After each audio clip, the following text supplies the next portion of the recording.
Hello everyone! Welcome to DarkAbridgerEX's talk show, where we talk a little bit about life, anime, games, answer some questions, do some voice acting improv, and keep you updated on what's going on. I'm your host, Dante, the DarkAbridgerEX. Now most of you already know who I am, but we'll, do a little reiteration about who this dude is for those who might be new or just might have just came on because of the talk show. We don't know. Let's just start from the top. So, who am I? I'm the guy who owns the channel. I write, I direct, I voice, I edit. I think I've named everything. Everything in the spoods that I make here. The spoods which I've made, which is the Resident Evil 4 spood, the Resident Evil 6 spood, the Devil May Cry 3 spood, the Shoot My Weak Points, the House of the Dead spood, and recently there was My Restless Nightmares for the Silent Hill series.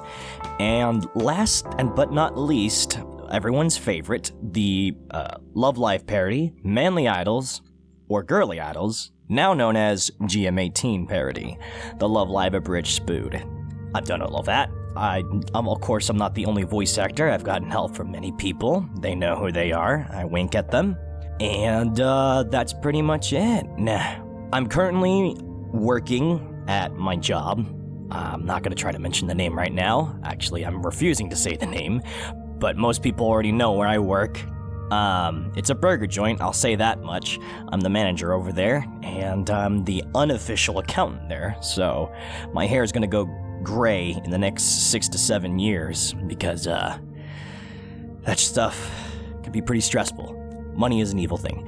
I'm also a part-time student in my local community college, trying to go for an English major. I want to do voice acting professionally and write some stories when I wrap up all the DarkAbridgerEX businesses. Currently this week I'm not taking any classes right now, but next week starts my semester. I'm going to be taking biology and astronomy, and that's going to be wild because that's two science classes. So I'm going to be doing that and juggling my job on the weekend. So I started this channel. This official channel started about 9 years ago, or somewhere around that general time frame, 9 to 10 years ago. I first started doing these spoods back even 12 years ago. 12 to 13, probably 12 most likely. It's a blur. But, I've been inspired by people who did funnier versions of what 12 years ago Dante was doing. The first person that inspired me was this guy named Mr. Shane Seacow. He did a House of the Dead dub where he took his camera and just started improvising random shit while playing the game. The next person to inspire me a lot would be Sean Senpai, who did the Days of Our Lives Resident Evil 4's parody. Those two kind of just, got me inspired to start making my own, even though a 7th grader, Dante, 6th or 7th, should not be trying to make comedy when he doesn't even know what common sense is. So I originally ran up until 2010 or whatever, around the time that I did make this channel, and then I went into slumber. I did a few voice acting things here and there, but I did a lot of theater acting in between. And then once high school was done, I still wanted to do acting. I still had that passion in there. So I tried to follow one of my other senpais or whatever. She saw one of my videos. I looked into her and I was like, oh my god, ooh, goo goo gaga, fanboy.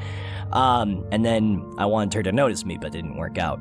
So I realized, if you can't be part of it, if you can't be part of Senpai's circle, make your own damn circle. So I revived Resident Evil...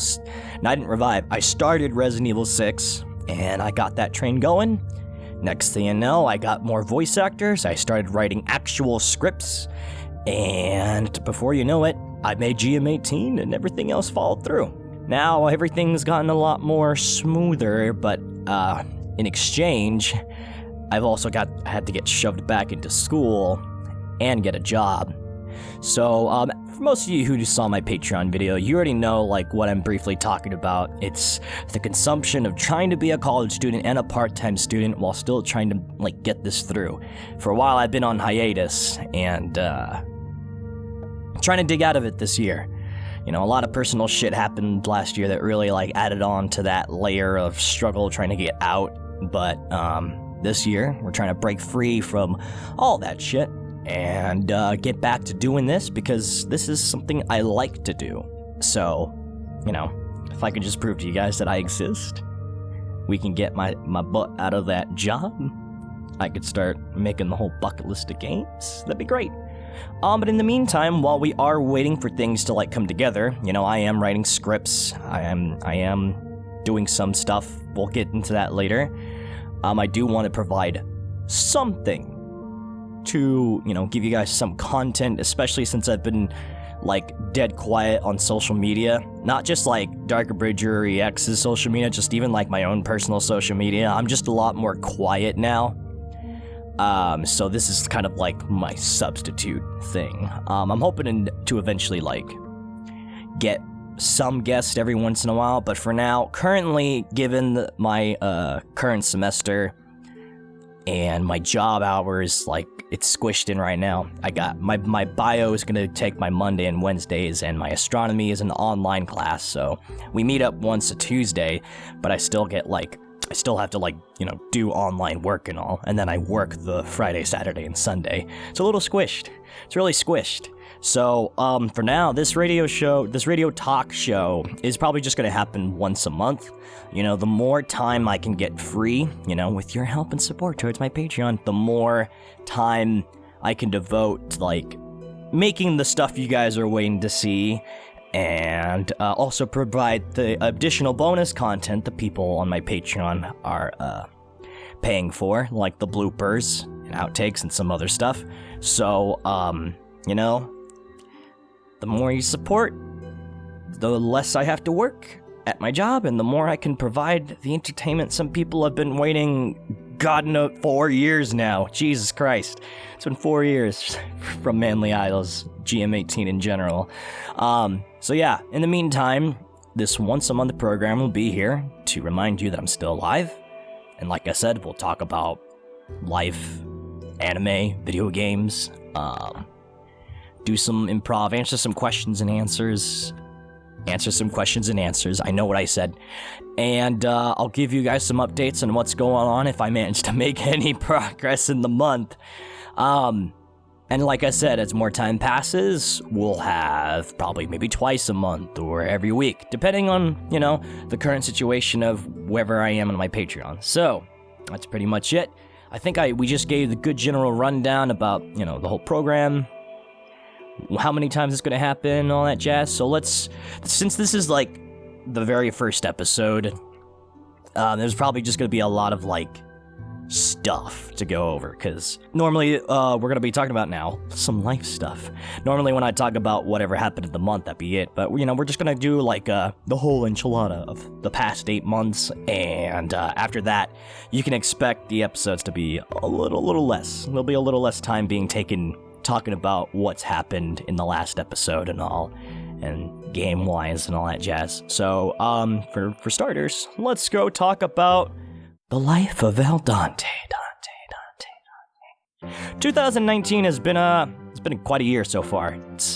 For right now, for those of you who don't know, the recording right now, it's at August 19th. It's Monday. A lot has happened. All that personal shit that I said that was going on has been, like, resolved in a way. I've personally been just, like, exercising demons, loving yourself, knowing your self-worth, all that good, healthy stuff. And then now I got the spark and energy to try to, like, dig out of this hiatus hole that I've been stuck in, and that's been pretty much the inner parts of my life. I was taking astronomy earlier this year, and I completely fucked up because I didn't do everything the teacher told me to do. And if I did everything the teacher told me to do, I would have at least gotten a C and just barely made it. But I got a D, so oops. I also took fucking statistics, and I passed it. You know, I'm not really big into math. I mean, I can get it and I can do it, but do I want to do it for life? No. That's why I threw away my dream of becoming a video game designer, because obviously the math is just a little too much, man. So when I finally finished my statistics class, I was done with math for life. Like, I don't have to take any more college classes with math, and that's gotta be like one of the most fucking satisfying moments of my life. So, that was pretty great. While I didn't pass one class and I gotta retake it now, at least I finished one thing I really didn't want to do. And, yeah, I'm taking the exact same teacher, exact same course, but, like, different day of the week, because mine in the beginning of the year was, like, on Monday. This one's gonna be on Tuesday. And, it really just gonna feel like a new game plus to me. I know what I need to do. I literally kept all the notes and the book. And, so it's just round 2, reviewing shit, and just getting it all done. That's gonna be it. I just hope this time I pass. If not an 80%, give me a 70%. I don't expect 90%. Look, I know I have to have faith in me, but I know I'm not. Like, the hardest part of the astronomy class is the quizzes. There's not a lot of assigned work to do that's graded, and that's the thing. That's why, like, when I wasn't doing everything the teacher told me to, we have, like, group discussions. When I didn't respond to my classmate's post, it affected my grade. And you have to respond to your classmate's post. Either that, or you're gonna have to rely on passing the quizzes and exams to get your grade. And guess what? It was a hit or miss, and I guess I missed. So, this time, I'll be a little more social. I mean, I really hate forced socialization, because I'm not introverted, and I'm not completely extroverted. I'm like, I'm right in that middle.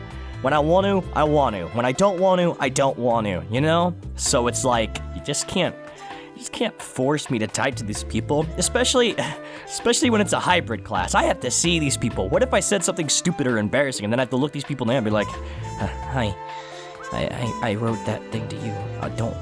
Don't judge me. Oh, it's really awkward. I don't really like forced socialization, but I really got over it clearly after seeing my grade. So there's all that shit. Further in my education, I took 2 summer classes. I took government, which I'm not going to talk about because I don't like talking about the controversial topics of the internet on the internet. So that's as far as we're going to go. I passed the class. That's all you need to know, and I'm glad it's over. I also took an English class. It was an English class I'm taking in another community college because I kept screwing up earlier in the years of my college days, and I couldn't take any more English classes in my local community college, so I had to do it online in another place, and that just finished last week, thank God, and I got this week off, and then the next semester starts. The English class wasn't so bad. Like, both of these were completely online, both summer classes, which is great. So, I like waking up on my own time and, dedicating my own time to do it, though I will admit my own ADHD is just really making some shit hard sometimes. And I know that's the whole part of, like, you gotta have discipline to do these classes. But, I did it. I disciplined myself. We passed.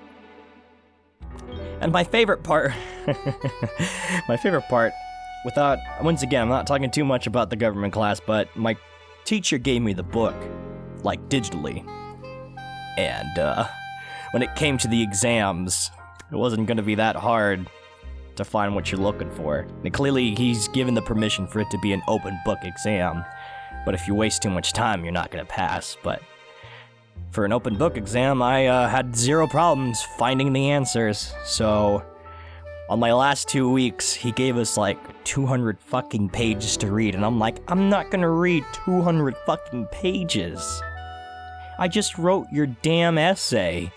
Now you want me to read more? So, I actually managed to pass. Out of 50 points, I got 42, just with the power of Control F. Remember, guys, digitally owned books is pretty fucking cool. So, that was nice with that, and that ended that. The English class in the other college had 2 more weeks. The time frame between when the class started and when it ended was different, but definitely for sure the other one had theirs last a lot longer. But when it came to the English class stuff, it went by like this. I remember trying to read some of my shit and do the assignment for Gov, and it took like 4 or 5, 8 hours, I don't know. And then I did all of my English stuff, and it took like 2 hours, and I was just like, bruh, can work just be like this? Can it just take me just 2 hours to finish, and I'd be going my merry way? I would have been really stoked if I could have done the whole class in like 2 weeks, because there's this thing called Canvas. For those of you who don't have that in your college or community college, or your schools don't use this, and it's basically like the website for teachers to use, and there's a thing called modules, and people set this up to be like, they can have like a set of like links, or it can have the week's work in it. And basically what I'm trying to say is that she had all the modules, and I was really hoping I could have just like self-paced breezed right through it in one breath, but that wasn't the case. The modules were locked and were set to unlock at a certain date, so I was just like, damn, I really just wanted to finish the class and just do other things with my time, like the fucking spoods and shit that I'm trying to get working on. So that was that, but it's over. And like I said, I don't work till Friday this week. I thought I started my semester this week, and was I surprised to see nobody on campus. Barely anyone on campus. There were people there, but not a lot. And then my classroom empty, because everyone, for those of you who don't go to college, usually on the first day, you'll have the people who are registered in the class, but you'll have people who are waitlisted, people who could potentially come into the class if some people drop out. Just because they registered doesn't mean it's guaranteed. And those waitlisted people, or people who are trying to add on who weren't even waitlisted, will still come to the class and take up seats. And given my own OCD things about sitting down, I fucking hate it when people take the one seat I want to take. I prefer to sit in the back by the corner. Why? Let me tell you why. High school bullying. Yep. I just hate having my back to people, I can't trust these people. Some people threw goldfish at me, bro. So I like to sit in the back, but when people took the fucking seats in the fucking back, guess what? I'm shaking. I'm like, I don't know where to fucking sit.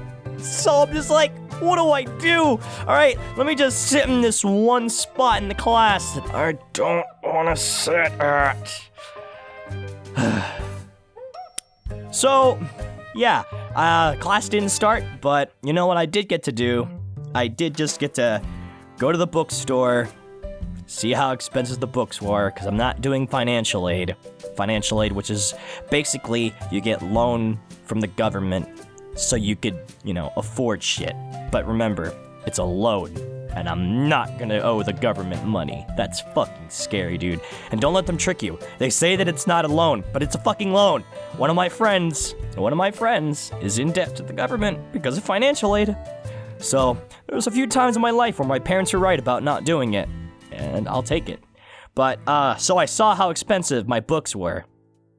It's, basically $200. Fuck. So, and then my classes were like $333. It's fucking $500, basically. I'm spending $500 fucking dollars just on school. And, that's like almost, I'm not gonna mention how much I make on my checks, but that's a good chunk of my fucking checks. So, for those of you who've seen the Patreon thing, you wonder why I set the goal so high. Is because school's fucking expensive, dude. And I have to work, but I don't want to work. I want to do this, but I'm digressing. So, I did that. I didn't have enough money to get my $175 book, but I had enough money to get my $25 manual book or whatever. I don't know what the manual book is supposed to be. When I go to the class next week, I'll find out. Yeah, I'm relieved because like I said, I don't have money. I get paid this week, this Friday, and then I'll have money. I just gotta be careful and because then I'm gonna start working 3 days in the week. I'll tell you this much, that whole check would pay for my class when I work 3 days a week. So, it's a struggle. Living in California is a struggle.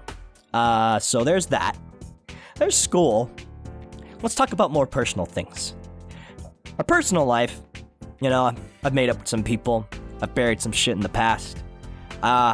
For the beginning of the year, and part of my, self-love and discovery adventure thing, I we have a round one in my area. For those who don't know what round one is, it's like a local arcade, Japanese corporation owned, so it's got some Japanese games, some really exclusive stuff. It's got your typical ticket earning games, and some really cool ones too. It's also got bowling, darts, pool, and karaoke, and a bar. My favorite part, the bar, was like $1.99 a beer or whatever, and we've been waiting for this to open the first time I saw, the advertisement years ago, but it's there, and I got myself a membership card a while back, but I really hadn't utilized it. So I decided on a whim this year, because, a lot of this year was, I'm trying to be more wild and get more out there and see the world, the nightlife kind of thing. And I went out and, got some drinks and played a few games. I even met some of the customers from my job, and it was pretty cool. But what I really liked was that I discovered House of the Dead, Scarlet Dawn, which I'll talk about later when I talk about games. And there was that. I went bowling a few times, and apparently all I'm good at getting is fucking 90, because I'm a 90s kid. Thanks. And I did play a few ticket games. I did it for one of my friends, and I do not regret playing those games at all. Although I will admit, at the beginning of the year, my money was definitely eating shit. But it was a nice place to go to after work. It was definitely nice to go after work. So I did these things usually on Saturday nights right after work, and I'd just be like, okay, thanks, bye. I'm gonna go fucking treat myself. So I kept treating myself. Eventually, I started frequenting a bar nearby where I work, and every Thursday, Friday, and Saturday, they had a DJ. So your boy would go in, get his drinks in, and then hit the dance floor. Now, of course, the only shit they were playing there was just hip-hop, R&B, and stuff. And I like all music except country. Please don't play country. That is like putting holy water on me, and I will burn. I will fucking burn. But I could, like I said, because I like it, I could still dance to it. So I danced. Some people danced with your boy. It was pretty good. It was a life, If you ever needed that assurance that, hey, you got the moves, and some people dig that, they own that, it was a moment. There is this one girl. There's a few girls, but one of them who wanted to take me out dancing, and she never called me back. Oh well. But this one, I call her, well, I don't want to say the name actually, because somebody does not like that name being used, but, she was a redhead, let me say that much. Little red, ruby red, Maki Nishikino red. And she danced with guys, she danced with girls, she was a party animal. And she danced with me at one point, and I was just like, fuck yeah! And then I had to fight with 4 other guys. There was too many dicks on the dance floor. Too many dicks. And it was torture. So I was just like, you know what? Fuck it. My whole philosophy this year was that I'm not trying to chase anything. In regards to the love life, I'm trying to just build my empire, crawl out from the ground, and, just have fun. Be there for a good time, not a long time. So I'm not trying to stress me out over women. So, at the end of the night, I told her to have a good, safe drive back home, all that jazz. And then next thing you know, I saw her the next week. She saw me, she remembered me, and besides this one other dude, it was just the two of us, and I was just like, fuck yeah. I regret not asking for her number, though, because I never saw her again. And that was 1 week before Mother's Day. That's how long ago this was. And, yep. Oh well, what are you gonna do? So, there's that. I also got to be one of my coworkers' dates for a little dance. That was pretty cool. I got to relive some youth. people be seeing my dance moves and be like, whoa, where's this guy from? And I just say the bar that I go to every week. And their little ball dance thing was at the Exploratorium in San Francisco. That much I can say. You know, I'm a Californian, Northern Californian. And I thought that's where I had my ball back in the day, but no, it wasn't there. I would have remembered the Exploratorium. And she and I didn't really dance much. We just explored the Exploratorium. I did some stupid shit here and there, and I did dance. She didn't dance. She liked to watch people dance. She prefers to dance in private, but we did dance in private. It was a fun show. It was a really good time. We're just friends. So just before you guys get any idea and start shipping us, we're just friends, and that's pretty much it. And then the next week was SAC Anime. I got to go to SAC Anime. None of my emotional baggage holding me back. It was almost a test, of course. I came in there with our good old buddy, Honoka's VA, Richard I Has a Voice. And it was pretty cool, you know, meeting the guy for the first time in my life. You know, we've been pretty good friends, you know. I don't remember how everything happened the way it did, but, you know, we did talk, and next thing you know, we were really best buds last year while I was going through all that, like, tough times, you know. Like, Dante's Inferno, the original Dante's Inferno, his guide through hell was Virgil, and I refer to Richard as my Virgil. And he was. You know, hanging out with him and, you know, doing everything at SAC Anime with them was a blast. We got to eat at a bunch of, like, restaurants, and we also got to go to the rave, and got drunk as fuck, like, really fucking drunk. And this guy, let me tell you about Richard here. Okay, so we had our own hotel room, okay? It's like, it's this nice hotel. Oh, it's the Quality Inn, I could say that much. The Quality Inn is a hotel, and it's a nice hotel. It's almost apartment style with the building, so it's kind of just a little old school in some places, but the inside of the room is nice. You know, it's got a refrigerator, and it's got a refrigerator, and a microwave, and a refrigerator. I don't know, did I mention there was a refrigerator in there? So, it's cool. We get to do our shopping, I put my double espresso coffee shots in there, and we put in some other shit that's, you know, refrigeratable, and when we come back from the rave, you know, I'm burnt out. I managed to dance for a good few, like, an hour or something, hour and 30 minutes. I had a lot of energy. You know, it's a different scene. You know, I'm used to, like, dancing at the bar where there's always, like, hip-hop, but they're playing rave music, and that's also fun because they're playing good rave music. So, like, there's always some songs that just have that keep doing that whole and I'm just like, gross. Just don't give me like these low-key drops. Give me a fucking whammer drop. You know, that's what I kind of like in my EDM, and that's why I at first said I didn't like EDM, because there was the shitty dubsteppy drops that were just like anticlimactic to me. But yeah, so we're pooped out. We're going back to the hotel. We're trying to sober up. You know, we got some pizza. Richard's fucking eating I don't know, he's got like 1 box of fucking noodles. He's got 2 boxes of noodles. He's eating 3 fucking meals. He told me that him and his mom eat the equivalent of 6 people. This guy fucking eats. I was amazed. I'm already done eating just 1 meal, and I'm just slouching on the bed. And this dude is just like, I'm on meal 2 and 3. Fuck, dude. It's crazy. I can't remember too much about the autographs. I just remembered that I got my autographs, I took pictures, and it's on the pile of pictures that I've yet to upload in life.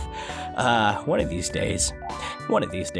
But, you know, I got a lot of signatures and autographs. Some people were pretty cool about it. Some people were so professional that they seem like they're really distant, and that's really sad. I'm not a fan of that. It feels so disconnected when they're that professional.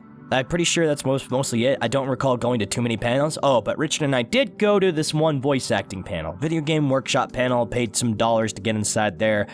So basically, the guy, he's a director. He's directed a few games. I'm not going to mention his name, but he gave us scripts to read from, and he'll give us directions, kind of like if we were actually there. And the only problem that I didn't really think about it too much until Richard brought it up was that he gave a lot of people soldier lines, and no matter who got it, if I got it, if a noob got it, if a professional got it, no matter who got it, they were screwed. Because everything they expected to do or thought they could do just never satisfied the guy. It just like the most direction came out of him when it came to these parts, and it was kind of bad. Though I will admit, some of the stuff that I saw, I did disagree. Like, okay, it's not good enough. It could be a little bit more. And I'm just like, I think, though, Richard has a point that a lot more could have come out if they weren't just soldier roles.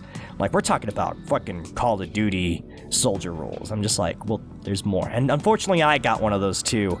And I'm a more emotional kind of actor. I like the more yelly and strong, like, parts. I could do everything else. I do like being like, ha! Take this! And fucking, you son of a bitch! This is all your fucking fault! Kind of voice actor. It comes from a place. It comes from a very familiar place. It's almost like a good let out. Though, of course, you shouldn't, use voice acting to be your medium to get shit out of your system. You should find other healthy ways. And that was pretty much it. But there was some interesting roles. There were some roles from like Kane and Lynch, if I recall. There was one that Richard got where this is the great part. So Richard's part was fucking awesome. He fucking killed it because the part he was given was a dark role, and it sounds like it was some like science experimental kind of whack job kind of guy. And when Richard started speaking, I was just like, yes, that's it. That's my boy. Because I don't know if you guys know, Richard can get pretty sadistically dark. Like, if you give him an evil role, he's got it. I mean, look, he plays Honoka, which is basically like a lighter version of that, more cartoony and more sillier and on the justice side to a degree. But if I gave him the role of Ellie, if I made Honoka more Ellie, beware. There are some things some people shouldn't have right away. So there was that. There was this one great, like, Kill la Kill cosplayer who says she's never voice acted before, and she did, like, some evil villainous role for, like, a Kingdom Hearts game, I can assume, and she fucking nailed that one out of the park. And I was just like, fucking never voice acted in my life. Yeah, right. We got copies of our auditions in Dropbox. I don't know if it's still there, because I haven't checked in a while. I know I, like, personally copied and pasted it over to my computer and all that stuff. It's pretty cool. But that was my experience with that. Richard kind of was meh because of the whole soldier thing, and I'll admit that, yeah. But the guy, I have to give credit to the guy, because he really, like, he only had, like, an hour to work with, or two. I don't remember. He wanted more time, because there was a bunch of people in there, and he really wanted to get the experience out, I applaud the guy for his passion and what he wants to do. He seems like a genuinely good guy. All the problem was the fucking soldier roles. There had to have been way more than that to, like, get an actual, like, acting going on, Make someone a father, make someone a mother, make someone a student. Something that wasn't just your generic video game crap. It would have been more fun. Give someone a heroic part, because I don't really recall too many heroic parts being given out there. In fact, if I ever look, I probably won't find any, but yeah, so that was that workshop, and that was pretty cool. The next thing Richard and I did with one of my friends, and I regret it, but I also don't. I just wish the one part that happened didn't happen. It was fucking sword fighting. So there was this sword foam fighting thing in the convention, just recently started, and I wanted to go last convention, but I still had my personal baggage there, and I was only going to be there for 1 day. So by the time I wanted to go, it was already closed off. So I go this time with Richard. And we get our training done. You know, it's a strike the arm, lose an arm. Strike chest, you're dead. Strike a leg, lose a leg. Don't strike the head. Do not strike the head. Right? That's what we got taught, you know. You got foam swords, short ones, a shield, fucking long ones, spears, you know, the whole 9 yards. And what we came to learn was people don't follow the rules, not even the staff, and they strike your head. Or, you know, they strike your head, and or people just swing so fucking violently. The problem was, you got to read out loud their, like, warranty or whatever, you know, that says they're not responsible for whatever the fuck happens to you. Whatever happens to you is your own damn fault. So, if you ever want to sue these people, shit out of luck. You shouldn't have, like, fucking signed the contract if you didn't fucking agree to it. But, you know, I didn't think I was gonna get that badly injured, and of course, I got badly injured. But we'll skip that. Well, we're not there yet. So, you know, I lose a few rounds. You know, I have yet to, like, fully embrace my my style. I was a 2-sword guy. Of course I'm a 2-sword guy, right? You know. So I heard someone go, "That stance!" And I'm just like, yep, wielding 2 swords, bitches.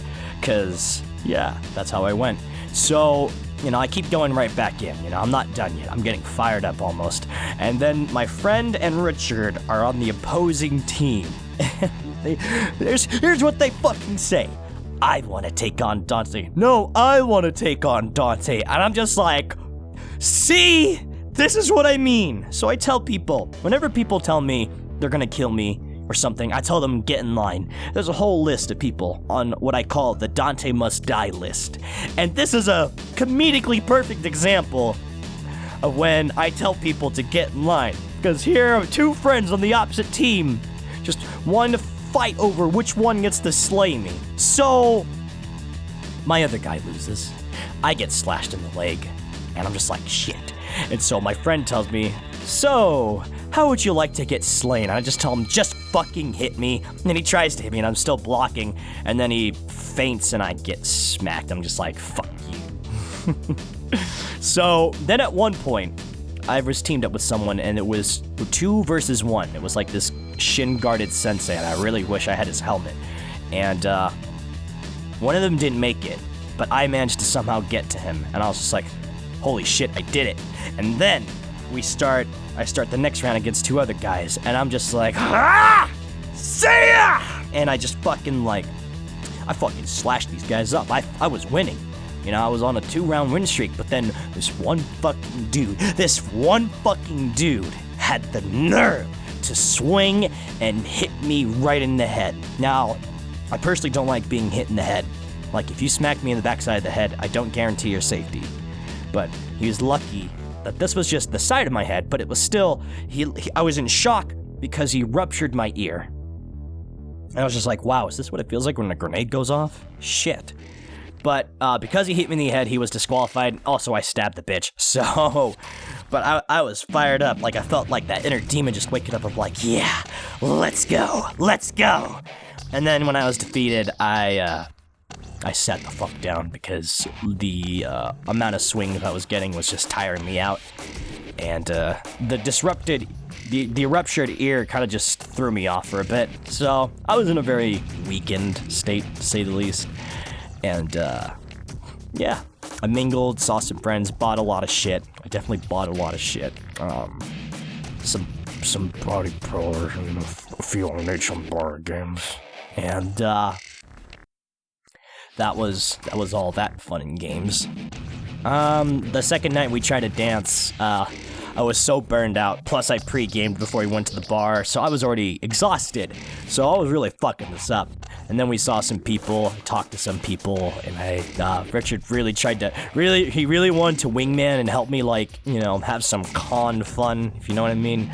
But then we got, like, blocked, and I was really mad, but I was taking 5,000 years to drink before, and then after that, I fucking chugged my Red Bull and drank faster, and we got dancing, but I lasted even less time.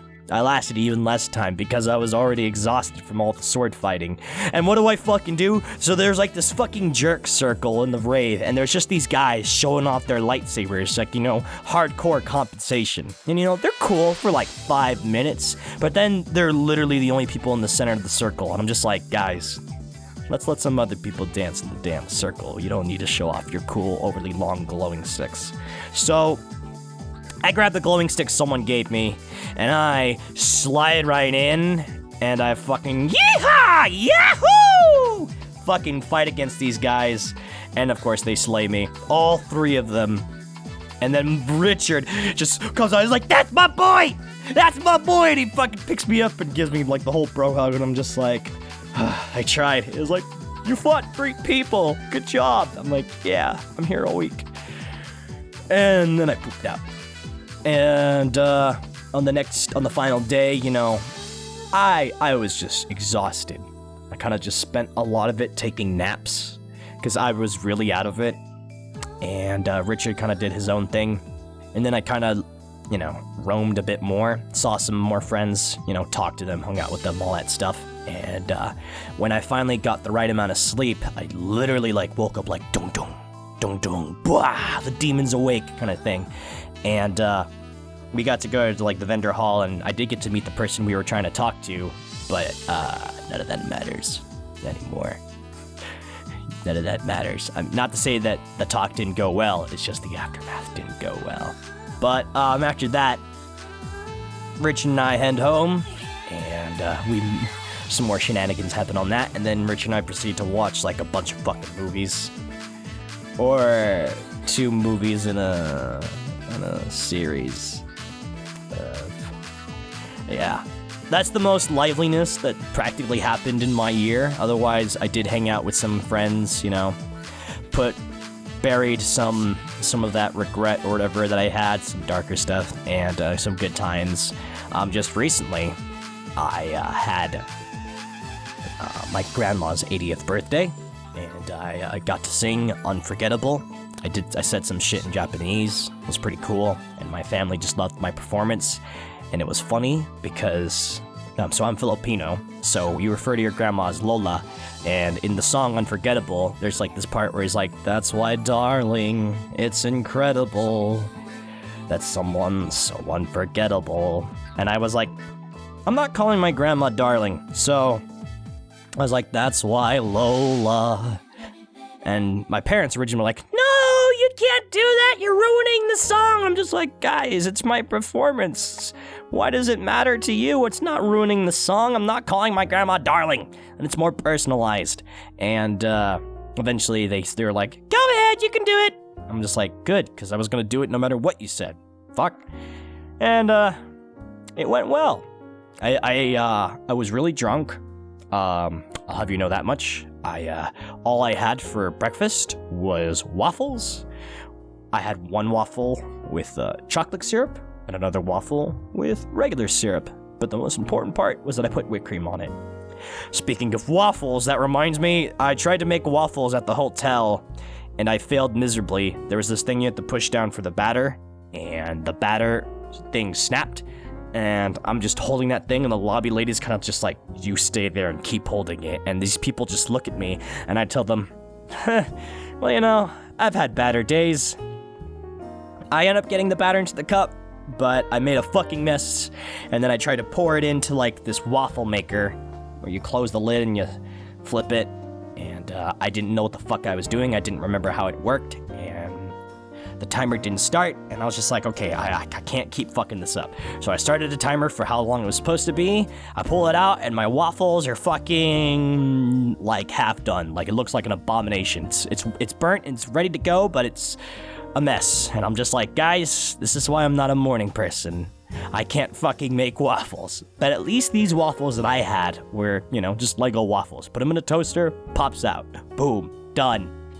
So all I had was waffles, and fucking had a little bit of food, but I definitely drank a lot more wine than I ate food, and the server lady took my food away and didn't put it in a to-go box, and I really wish she did, because I needed that food. I didn't count how many glasses of wine I drank. So when I sang my song, I was drunk, and I channeled the most energy I could to not be so drunk. Because usually when I'm drunk, I'll tell people I'm fucking drunk. And, yeah, my dad said, like, there's a few times I thought you were gonna slip up. And I was like, you're right, I did feel that too. Because I only got one shot, but I did it. And I did better than my cousin, because my cousin sang a song and he fucking, like, had a moment. I was just like, interesting. You know, I know you're not a singer. Not like a singer like, you know, your cousin here. So I was surprised to hear that he was gonna do a song and sing, but he did it. And he really wanted people to join in with him, because, he was kind of like, it's hard to sing and play the guitar, so I have to give him credit where credit's due. I just had a microphone in my hand and instrumentals, so I'm not gonna, like, rip on him too much. But, so, eventually that finishes, some dancing happens, I'm drunk as fuck, and I'm breaking down the dance floor. I show them how I do it at the bar, and then we have to go. So in the car ride back home, I found out how drunk I was. I should have went to the bathroom, because I really had to go to the bathroom. So my parents pull over, I run to this building across the street, and it's a bar, and I was like, sorry guys, I gotta go, and she's like, okay, it's fine. And I'm like, this says for customers only, I feel so bad.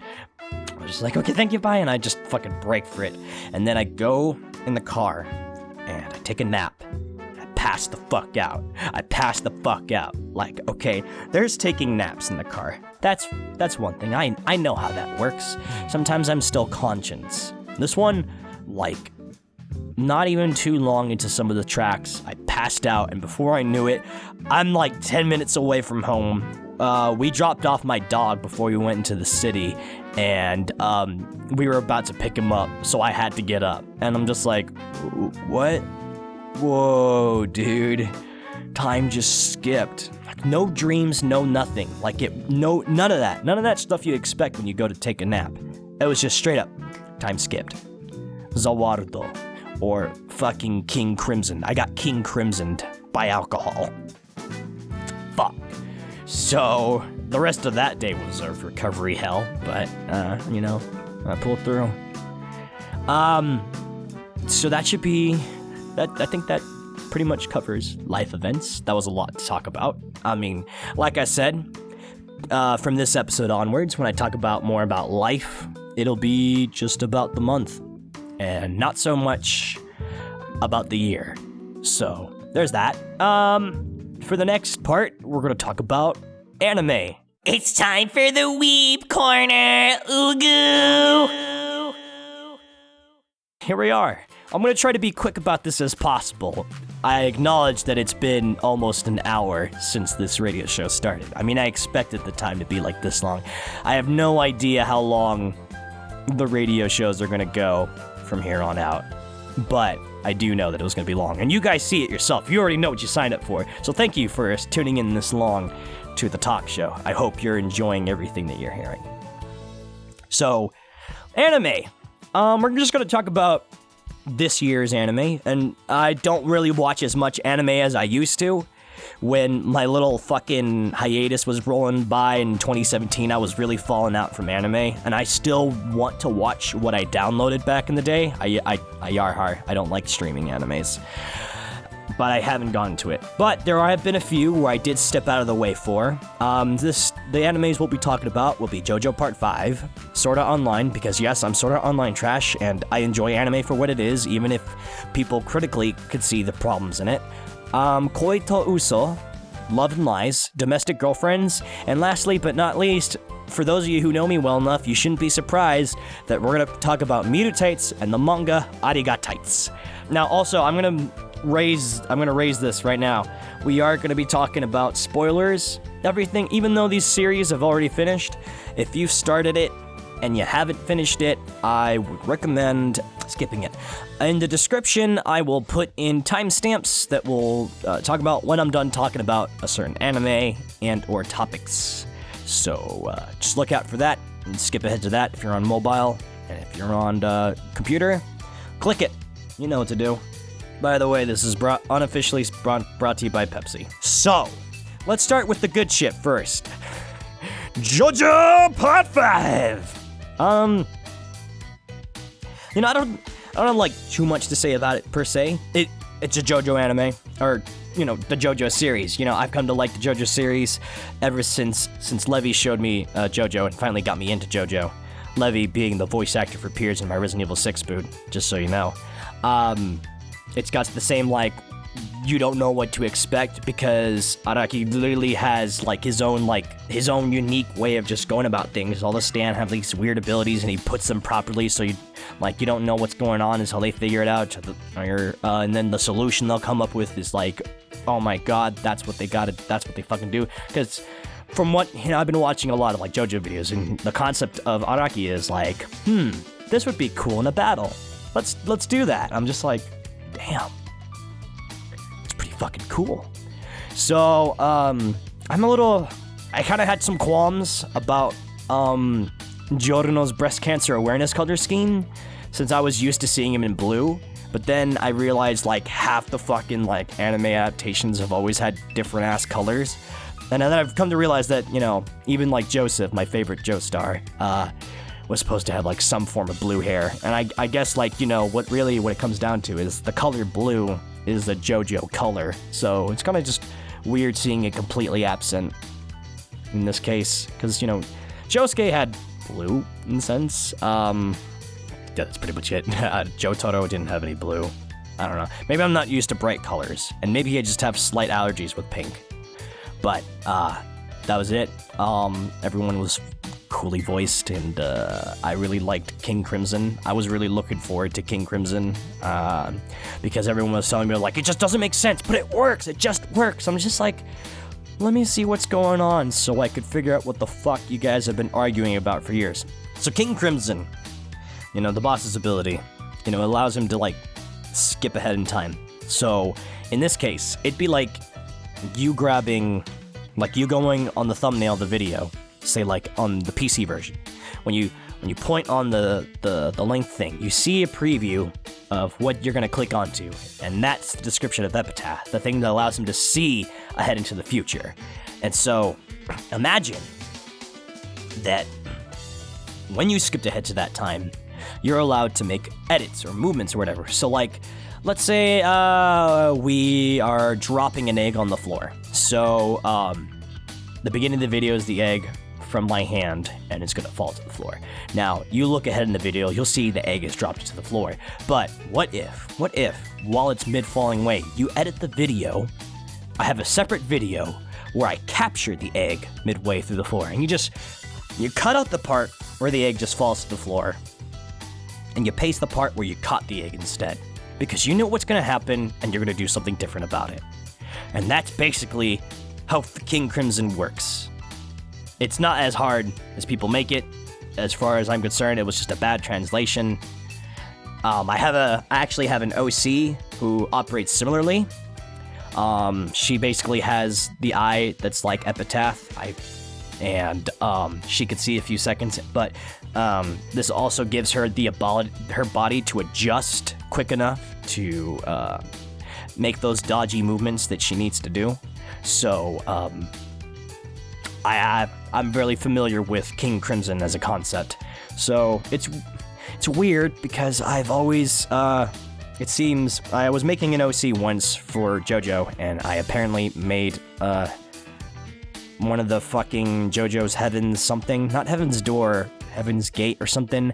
I inadvertently made a nerfed version of Heaven's Gate or something. I know I'm wrong, and y'all are gonna start getting in my face about it, but fuck off!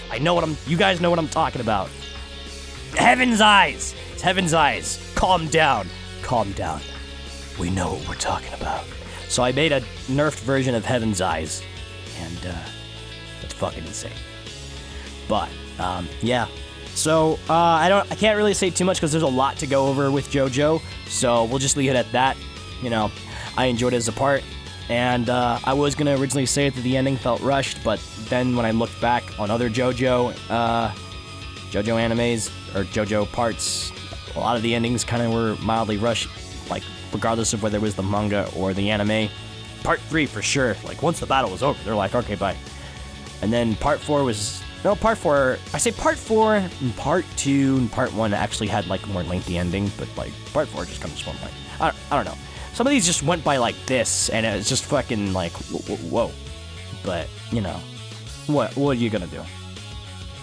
Sword Art Online! Let's briefly talk about that. My memory about that is a little, you know, blank as well. Like, a lot of the animes that I watched, like, earlier this year are not gonna be, like, too solid in my mind, and that's the problem when everything's anime of the season.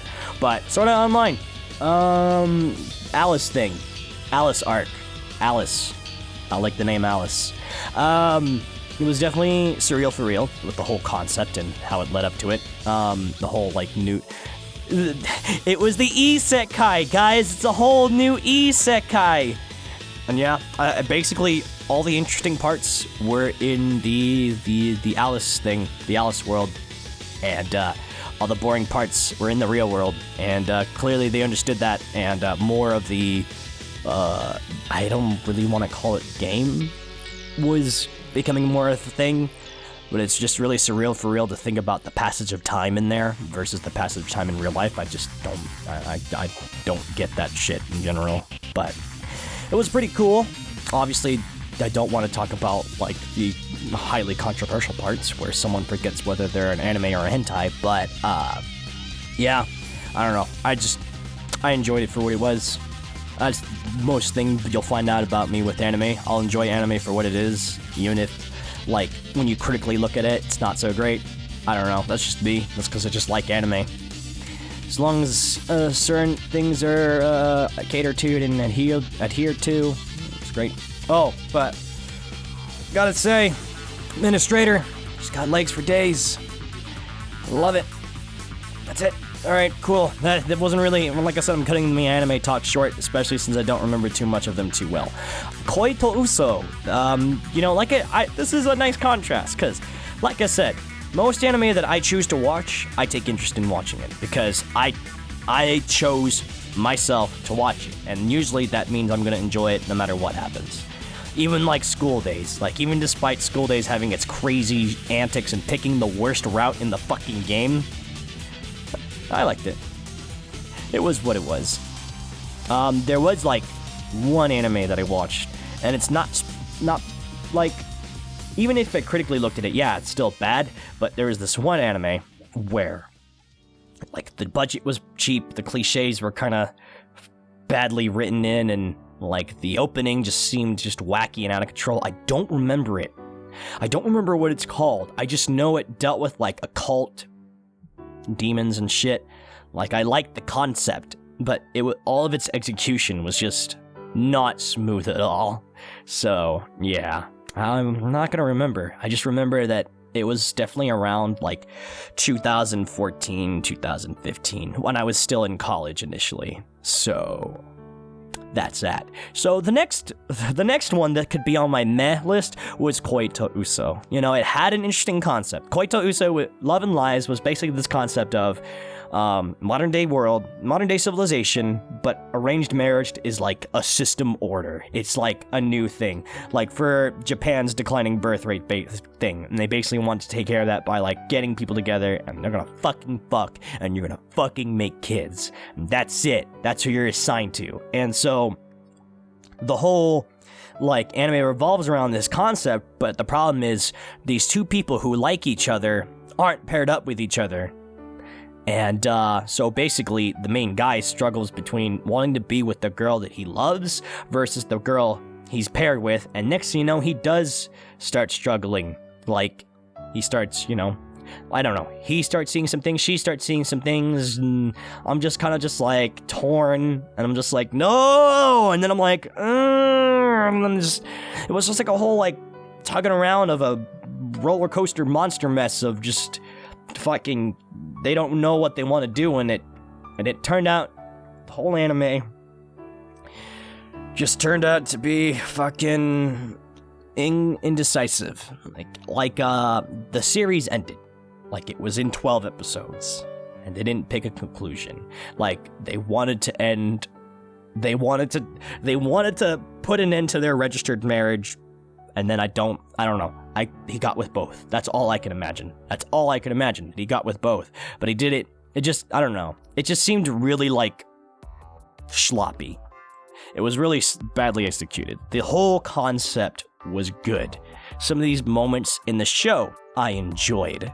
I felt things. I laughed. I have some of them as my reaction picks. It just fell flat. Like, it didn't know what it was doing. So, like I said, not many times in an anime will I feel that way. Because when I pick to choose to watch it, I picked to choose to watch it for a reason. And that was one of the ones where it made me go, okay, that happened. So the next one we're going to talk about is the super spicy, delicious, domestic girlfriend, also known as the beginning of Don't Stand So Close to Me by The Police. If you don't know that song, listen to it, listen to the lyrics, or read the lyrics, I don't fucking care. But basically, that's what our generation had turned into, the TILF animes. And, I only got interested because of one of my people in the Discord. I don't know, I think he advertised it earlier on the server, and then I saw, like, a brief explanation of it in a few minutes, and then I was just like, ooh, that's spicy. Ooh, that's really spicy. So, yeah,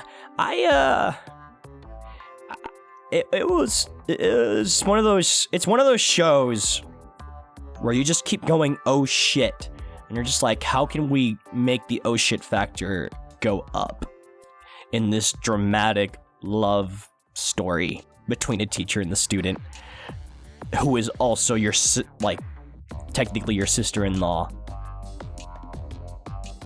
Well, get both of them in on it. How about you fuck the girl that wasn't your sister-in-law then, is now your sister-in-law now.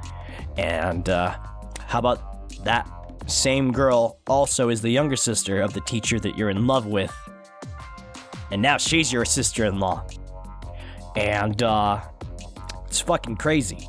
And I actually did support the relationship between the teacher and the student. I don't know. That's probably just coming from a guy who likes older women in general. I mean, I like women, period. But I've always had, like, that, please ara me one-chan liking older women thing. So, and also just because, I don't know if you guys know this, but I like long-haired women. So, Sensei was definitely in my type range. And, It was just something I wanted to see, but I couldn't really detest against little sister Chan, and I don't know, because like it's a pair that I can go either with, and then everything happened the way it did in the anime, like fucking they did it, and then they exploded, and then the sister's like, no, I'm gonna do it, and everyone's favorite line is the whole part is like, he's your brother, but like, we're not blood related. I'm just like, whoa, what the fuck? So, I want more. Like, if there was a manga that I probably would read, it'd probably be that. Because obviously I heard there's a lot more juicy shit in there. But, I don't have time for manga at the moment. And I could not wait to see what season 2 was. Though I will admit that when teacher sensei cuts her fucking hair, I was just like, why did you have to do that? Why is that a thing? I'm not into short hair. Like tomboyish short hair. I mean, it's about the same length as her sister's ish, but I'm kind of just heartbroken. I like my Yamato Nadeshiko's, so yeah. I mean, I'll lose my shit if Imoto-chan grows out her hair, because then I know that's like, oh man, she's going for it. And then all of a sudden you'll see that I shifted it the other way around. So yeah, that's my thing with Domestic Girlfriend. Of course I liked it. I mean, I don't know. The other thing to mention is I really love romance anime. So, if romance is in there, you'll probably find me watching it, usually. I like romance. Alright, so the next two, we'll briefly talk about, maybe, I don't guarantee that, is the existence of Miru tights, and then the manga, Arigat tights. So, we're gonna tell, people should know this by now, for those who've been on my streams, that I'm a legs guy. I like legs. Legs are great.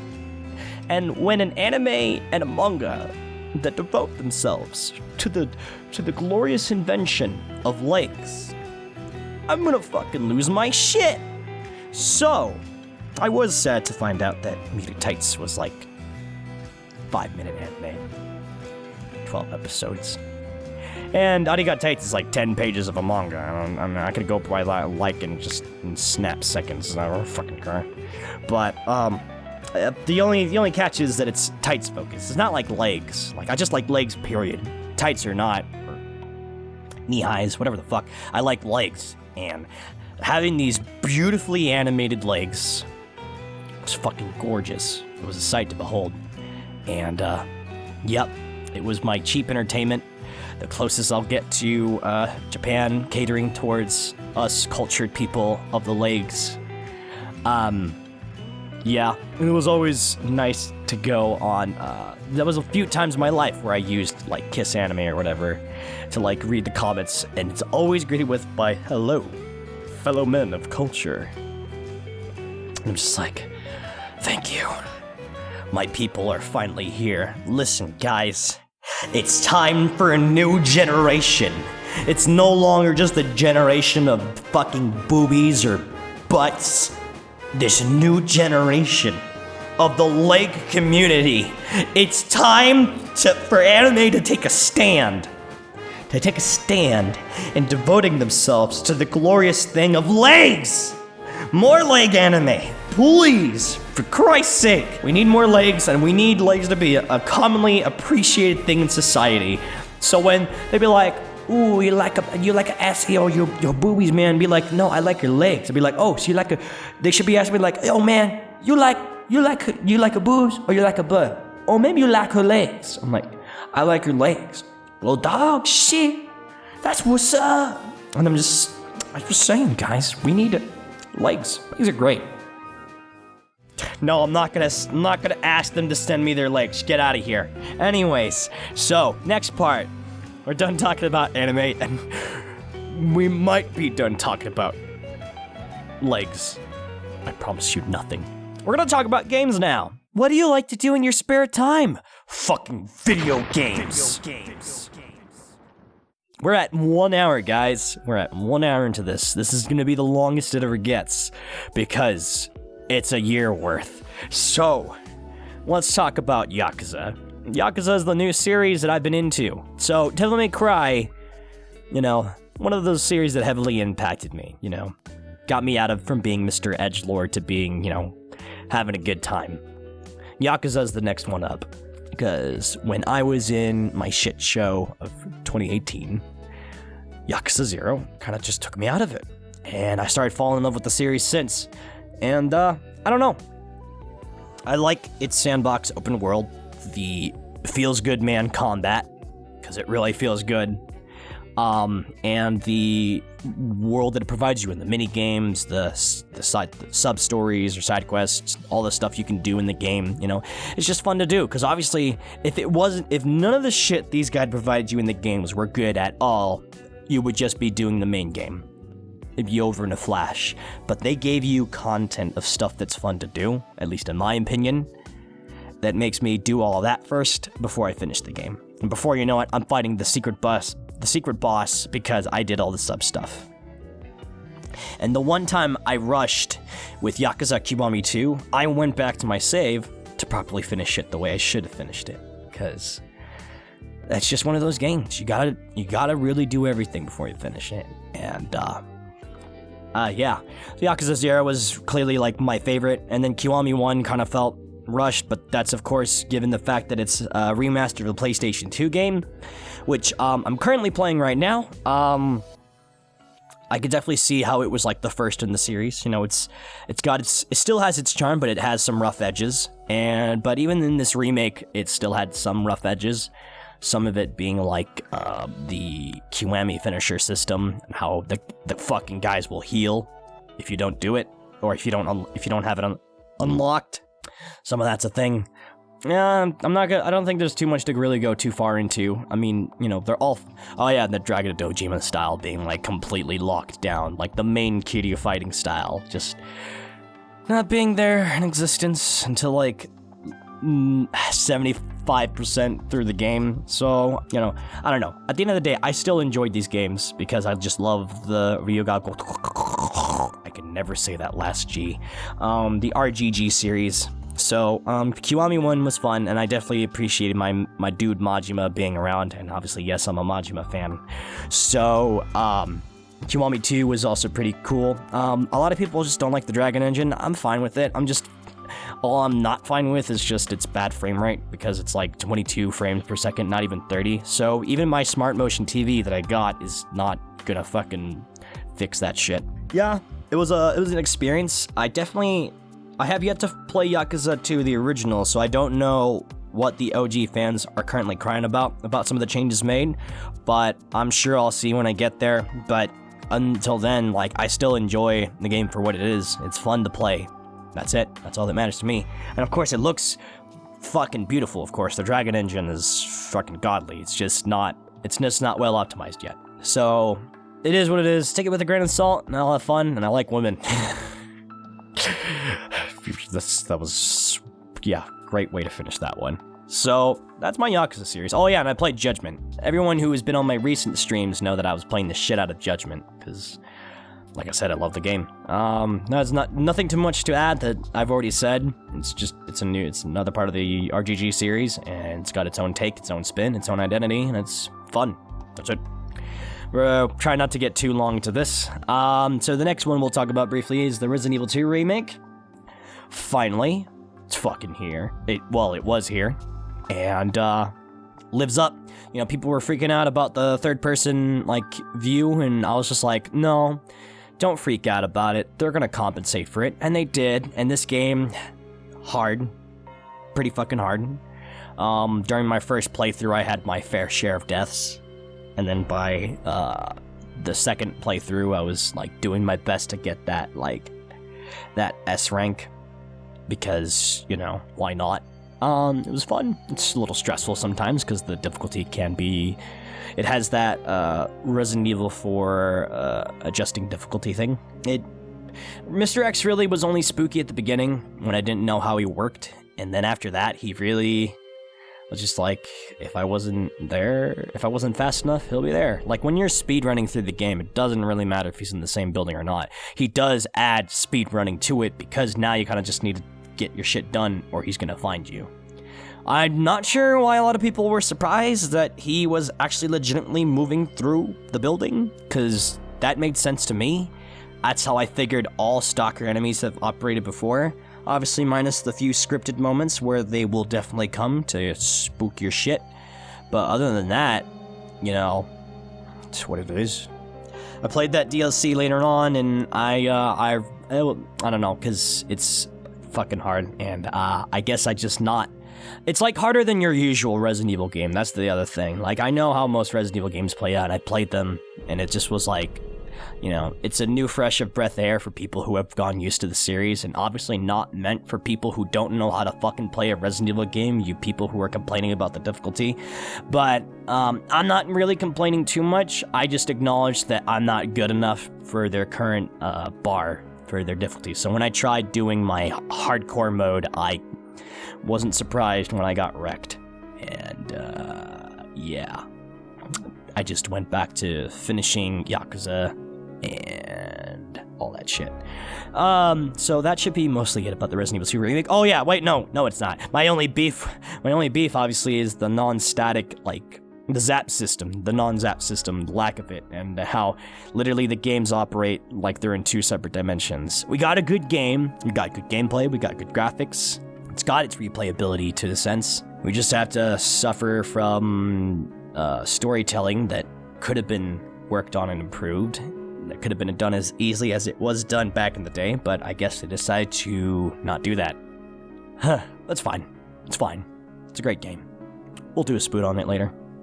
Alright, next in the list is what some other people have been waiting for me to talk about, Devil May Cry 5. Yep, when it came out, I literally had to close myself off from social media because everyone and their goddamn mother in this Sparta posting group I'm in was gonna definitely post spoilers. So, with the pace that I was moving in, that was fucking slow as a snail, it took a bit, but I got there. I enjoyed the gameplay. It was fun. I really had a good Yahoo time at first, trying really hard to, like, beat the shit out of Urizen on my first run, and I thought beating the crystal was all I needed, but I guess there was more, and I definitely wasn't ready. But, it's definitely got its DMC3 levels of edge back, and that was refreshing to see. The whole grading system is I'm still a bit meh on, because it clearly has a standard of what it needs, like stylish points wise, and not so much about time. And I'm just like, well, I can only do so much. Like, it's in my genes to be a speedrunner of a sense while going through these levels. It's nice that I could take the time to go through it and just do whatever for just more orbs instead. But it's just really hard trying to get those S ranks. But once I got to DMD, where I was definitely living my real life, and getting the shit being around, I already went through, like, this earlier struggle of just unlocking all the difficulty modes by just beating the prologue with my powered up Nero, and then I was just like, okay, I'm gonna go play some other games now, because I think I had, like, a lot of games that I really wanted to play, and Devil May Cry 5, it was there. I did it. I did everything that came out. I think it's just because there's a lot of games that I want to play, and as much as I'd love to go back and play Devil May Cry 5 a lot more, you know, that time, I just don't have it as much anymore. I think one of the things that I'll enjoy doing when I have time is replaying games that I want to replay. So, that being said, on to the next game. Shenmue. I played Shenmue, finally, for the first time in my life. I was always interested in playing Shenmue on the Dreamcast back in the day, because, you know, I think I saw, like, my babysitter's son from many years ago play it, and I really wanted to play it myself, and I never got to, and I always was interested. It's interesting, just because, like, I know it's pre-Yakuza series game, and a lot more exploration, running around and talking to people, as opposed to, like, doing that, but fighting people every 5 seconds. It's definitely a lot more laid back, to say the least. I'm not too, like, crazy about it, so that's why when I got to Shenmue 2, and then Judgment came out, my focus totally shifted. And I haven't really been interested to pick up Shenmue 2 yet again, but I'm sure that when I do, I'll get to it. It's a bad habit that happens to these games that I pick up, is that I'll pick them up, and I'll put them down, and sometimes they'll vanish into the void. Oh yeah, that's right, I bought Schoolgirl Zombie Hunter. Schoolgirl Zombie Hunter. And also, while I'm at it, the One-Chanbara series. So I watched the One-Chanbara movies, I watched One-Chanbara gameplay, because, yeah, I had, like, the latest game, the One-Chanbara Z2 Chaos, and I always wanted to, like, fully play it, but I really wanted to get the formal background check with the One-Chanbara series, so I sat through a lot of, like, gameplay videos on YouTube. Not so much the gameplay, because it's just straightforward. Literally, the One-Chanbara format was prologue text, fighting, some cutscenes here and there, but a prologue text. So it was like Star Wars, like every Star Wars scroll of text at the beginning of the stage. That was the most exposition you got. It wasn't really story driven. It was just, I'm in a bikini, cowgirl outfit, and we're slaying some fucking zombies. That was it. That was mostly the One-Chanbara series, up until the Z series, where it definitely got its Japanese flavor. Like, it was a lot more eccentric, colorful, cinematic, and crazy and fucking insane. So when I finally got to play Z2 Chaos, the only one that I own, oh, well, besides the Wii game that I bought at Sac Anime, that I'll probably never get to play. It was fun. I enjoyed it. It was, like, really crazy, insane, and, you know, it was a good few hour game, because it literally did not last that long. Probably replayability and doing the other optional shit, but that was it. So then I play Schoolgirl Zombie Hunter, and I really see this as an intense game. Like, you know, is the price to be around some, you know, Japanese high schooler girls and some fan service moments really worth the amount of overwhelmingly difficulty spikes and zombies that just get in your face? Ask yourself that, because sometimes I wonder myself. If you're trying to get, like, S ranks in this game, forget about it, because sometimes this game can test your patience. Like, the game takes a different pace later when they finally give you, like, this weapon that every bullet blows the zombie away. and then one that blows off their limbs instantly, and if you, like, fucking take out all of their limbs, they die. But until then, before you get to any of that, you just... If you dealt with running enemies or exploding poisoning enemies, the game just suddenly just got into fucking next gear, especially in the more closed areas. You know, it's Zombie Survival 101 is never get surrounded by zombies, but god damn did they really push it, because the running zombies, like I said, are just the most annoying ones in the whole bunch, because like they really get in your face, and you're kind of just like fucking playing Toho, but a lot more slower, but excuse me, I burped, still in your fucking face. So, you know, when I beat the game, it was great. I enjoyed it. I mean, the final boss, never mind. The final boss. So the game has got this whole, like, you know, if the enemy gets up, they'll say, "You, I'll never fucking forgive you." And then they'll keep saying that every time they get up. So I would shoot the boss, he'd be like, "You," shoot him, "You," and I'm just like, bruh, shut up, for like 5 seconds. And the boss battle was basically the summary of what I was just describing. At first, there was just zombies walking towards you while you have to fight him. That's great. Then you had some running zombies. Okay, that's a little annoying. And then you have these small cat dog zombies, which means you have to look on the floor and shoot, but they explode. Then you have fat, poisonous exploding zombies, which do damage to you if they get close. And when they explode, they'll poison you. And so basically, what I'm saying was, while I'm trying to fight a boss that's already knocking down my 3 other teammates, I get exploding zombies, 4 of them, some of them detonating each other and destroying the shit out of my team.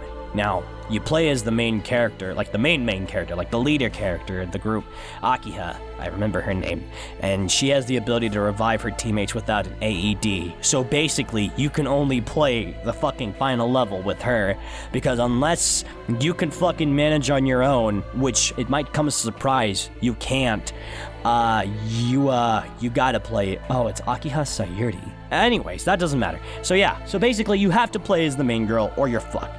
And it was just really stressful, really stressful, especially when I had to play on hard mode. Obviously, when you play on hard mode, it's gonna get hard. But it's, like, I already, like, struggled with the whole fucking, like, trying to, like, get through the whole thing, and, her just getting knocked back, and when all my teammates are gone, I'm their sole attention focus or whatever, and I'm trying to revive them and get them going, you know. It's bad. It was a struggle. I finally got through to the boss when I realized what I really needed to keep his ass down was a shotgun that would stun him. Like, you know, do the stun damage where they'll do a little, And that was it. So, yeah. I would, if I wanted to, long time ago, start a series called Watch It or Play It or Rent It. I would say watch it, because this game is stressful.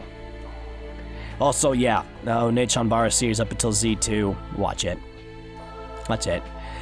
Next is Dead or Alive. So I watched the entire Dead or Alive series, like whatever story they had, because I had Dead or Alive 5 somehow. And I played a bit of that after I watched all of the story things. It's definitely, it's very classic arcade story, where it's just like, you know, whatever happens, they just fight, and that's it. There's no, like, too big of exposition or cutscenes. Minus, like, Dead or Alive's 2 Dream On intro. But, yeah, and then there was the Dead or Alive DS game that added just a tad bit more story. And that was pretty much it. And then I played Dead or Alive 5 story, and it literally just felt like Mortal Kombat 9 story if it had less substance and got more to the action like that. So, it basically still had their formula of story mode fights, just tried to be more with it. I'm just like, okay. And then I watched Dead or Alive 6 story, because I don't own Dead or Alive 6, and I did not really hear a lot of good things about it, like in terms of a game progression, unlocking, just because modern day practices are getting more microtransactions and all that crap, but we're not going to talk about that. So I watched it, I enjoyed it, I really came to like Honoka. She's like really fucking cute. And yeah, but I'm still a Kokoro guy. So, then the main point of me getting back to Dead or Alive was also because I was interested in Dead or Alive back in the PlayStation 1 game when I was little and didn't know that was what it was called. I just remember it as the game of exploding stages outside when I was a wee thing. Never noticed boobies until, like, fucking now. I got the Dead or Alive Extreme 3 Scarlet version for PS4 because, you know, sometimes you just need a relaxing day on the beach with beautiful women doing things like volleyball, keijo, climbing rocks, and just relaxing. It's relaxing. It's therapeutic. Makes you want to listen to reggae. This game awoken my love for reggae again. I like music. So, for those of you who watch my streams, you know what I've played. You know where I've been. You know this already. This is now just hearing my overall thoughts about it. You know, I've been playing a good amount of... I played about a good Dead or Alive Extreme 3, up until I started getting to the point where I had to pick the girls that I deliberately avoided, like Ayane, and, Nyo Tengu. My only problem with Nyo Tengu is I'm just... There's something about her face. Maybe it's the big lips or something, I don't know. I like her hair. I like her design. I think I'm just not a fan of, like, the whiteness of her face. I'm sorry, no Tengu fans. It's just my opinion. Please don't roast me. And then, yeah, Helena's design is also kind of meh. I liked her more classic design where it's a lot more anime, but what are you gonna do? Realism.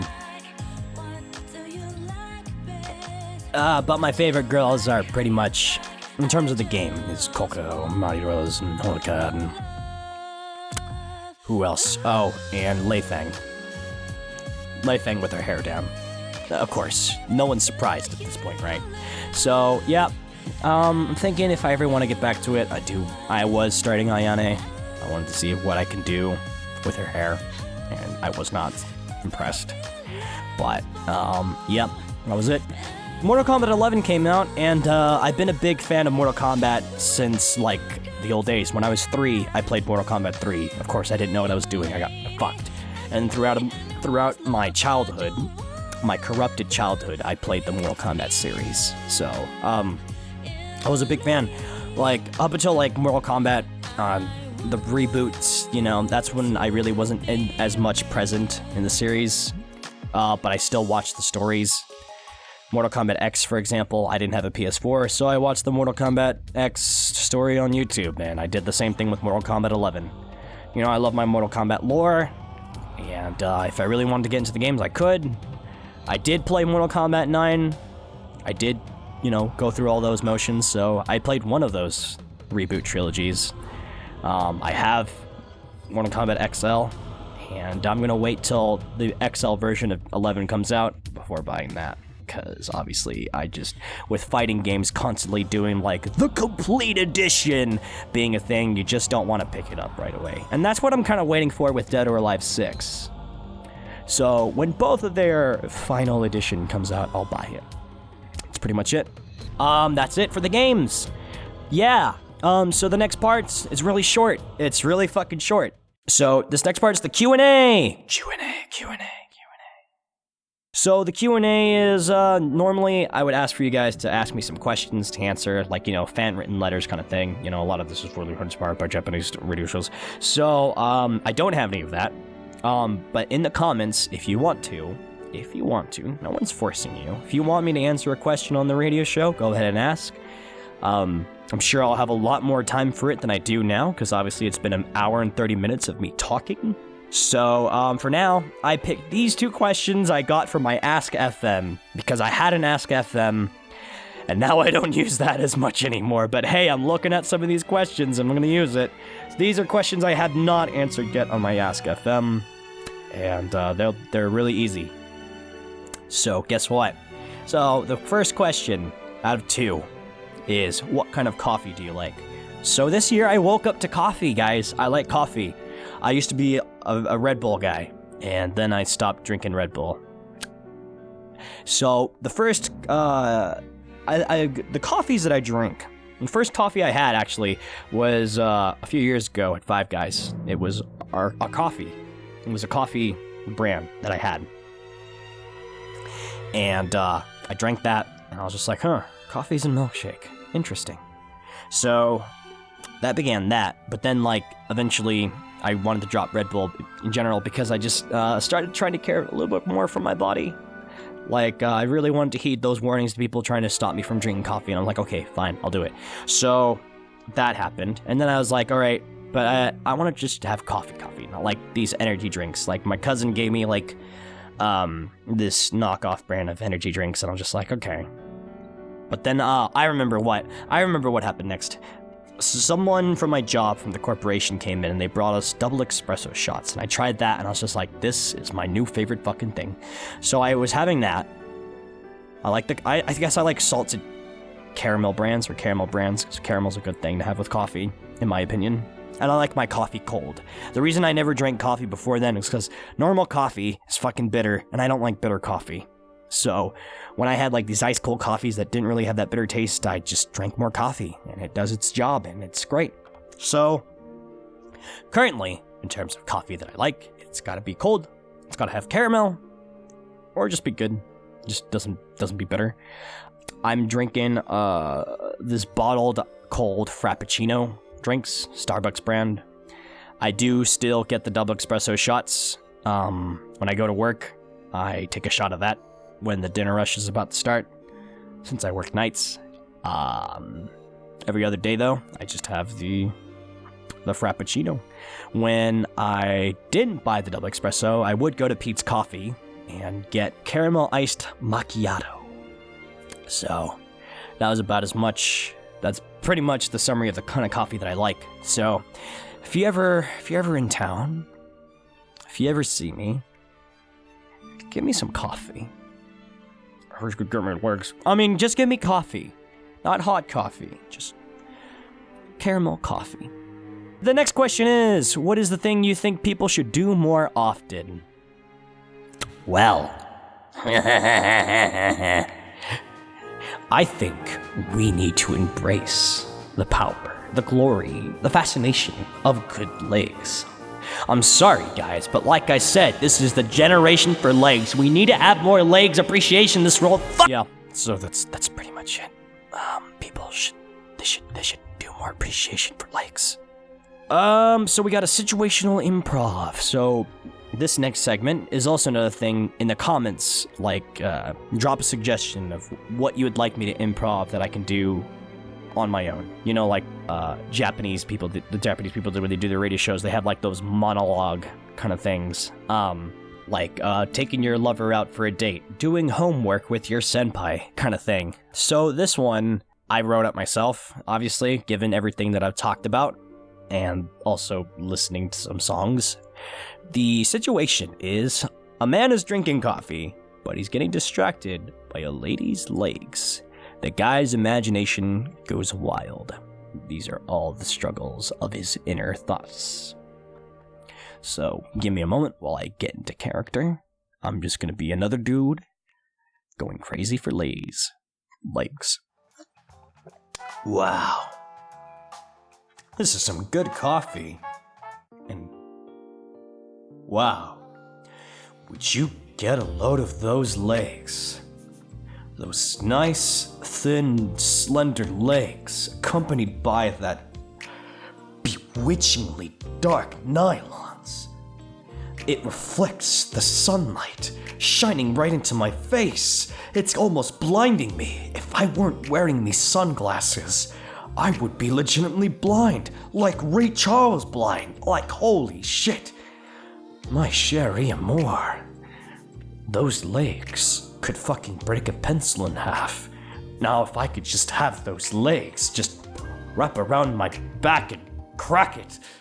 Some people in these worlds, they want people to step on them.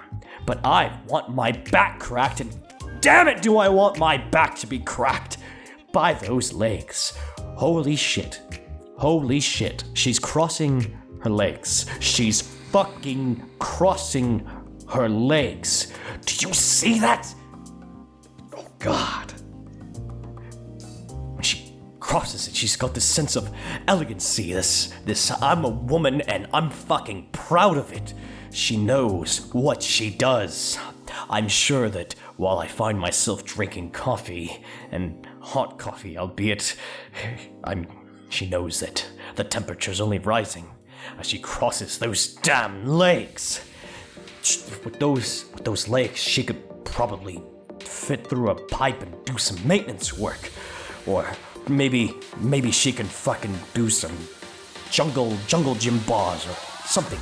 Those legs just have some incredible potential to them. She must be running a fucking 500-mile by herself. With those legs. With those nice slender legs, she works out.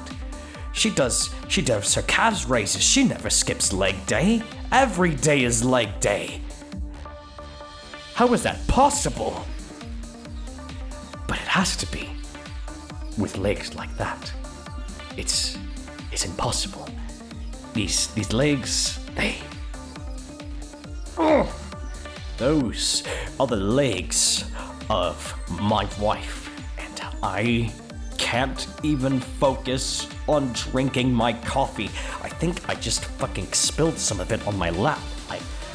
I've been thinking about legs for the past few minutes, and I've noticed that half of my coffee is on my lap. Why I'm not noticing the sensation of burning on my leg is because I'm distracted by somebody else's. By focusing on this woman's legs, I am negating the pain of hot coffee on my leg. And, oh, what? Oh, yes, the bill. Yes, I'll pay for that. Right. I wasn't... Oh, no, I wasn't looking at anything. I was spacing out. I tend to do that. I promise. It's a normal thing. Yes, here you go. Keep the change. I'll be going now. Thank you. You have a good rest of your shift, madam. One of these days, those legs will be mine, and they will crack my back. Scene. So that was an example. I'll try my best. Drop in anything in the comments that you think I can go off on a inner monologue about, comedic or not, or doki material, whatever you want. And we'll try to have some more thrown in. Since we're almost at a 2-hour point, we're gonna move on to the next segment, which is what I'm assuming all of you have been waiting for. It's time for me to update everybody. Updates. So in our updates, we have only 2 things that's been going on right now.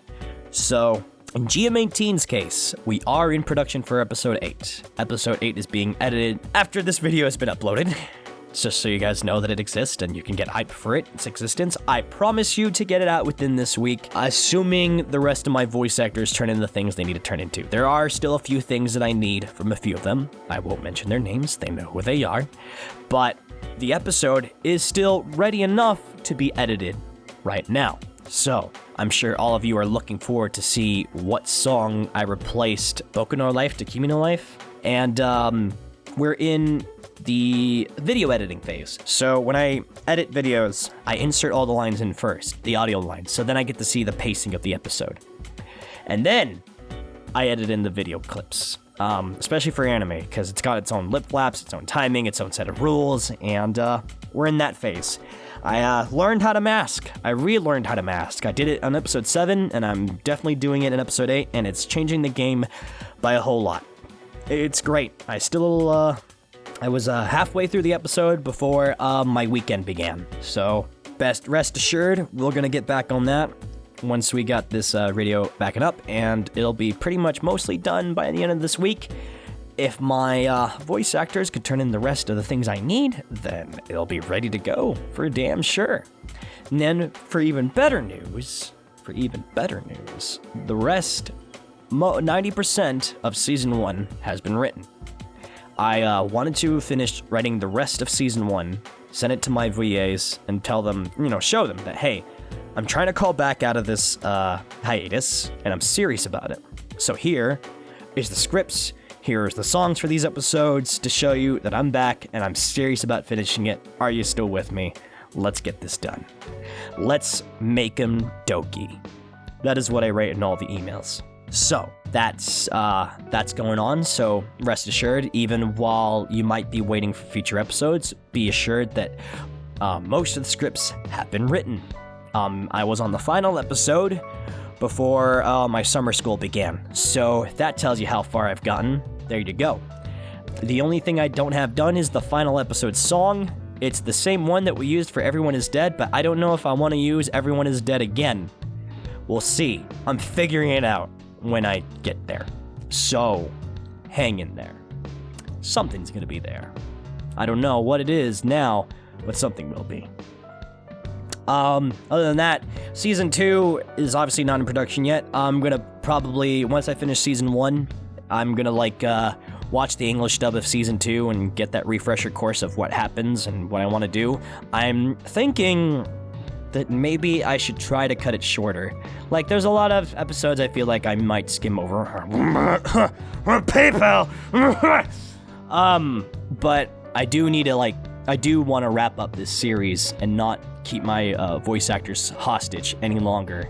So the sooner I get to that, the better we'll be off. Plus, we still have a fucking movie to do. So, yeah. I don't know. What's your thoughts on that, guys? I still might proceed with, abridging Season 2, even if there's some rejection. It's just that I don't want to keep you guys waiting any longer. We gotta get this series done. I said that I tried not to take another year to get this episode out, and look where we are now. So, I'm trying to be following up my word. I'm doing my best. And, my time with school and my job this semester is really not gonna help. So there's that. And I'm gonna drop a preview for episode 8 right now. Not a really brief audio-only preview, because I don't like having to potentially risk the copyright bullshit of YouTube on the thing. So here is an audio-only preview of one part of episode 8. Flexibility! Hot diggity damn, Kotori! Where'd you learn to be so flexible? Good parenting. Look, if the sparkling bird can fucking hit the floor, then the rest of you twats can hit the floor. Wait, you're not saying... Let the bodies hit the floor! Let the bodies hit the floor! Let the bodies hit the floor! No, seriously, what is going on here? And that was that. I have no idea which part I used, because that was fixed in post-edit. Everything else is being done live. That preview is the only part that I didn't do live. So, up next for the updates is My Restless Nightmares, Dirty Little Sinners. That's right, guys. For those of you who liked my Silent Hill spood, we are continuing with it. I did write the script last year. Those of you who joined me in the stream know that I did a play run on Silent Hill 2, just to review my content, and then I wrote the script, and I sent it out to the voice actors. There is only one voice actor we're waiting from, and he knows who he is, and I know he's trying, so I'm not gonna get on his case anymore. Maybe remind him once or twice, but I'm not gonna be as crazy LOL Dante everywhere about it.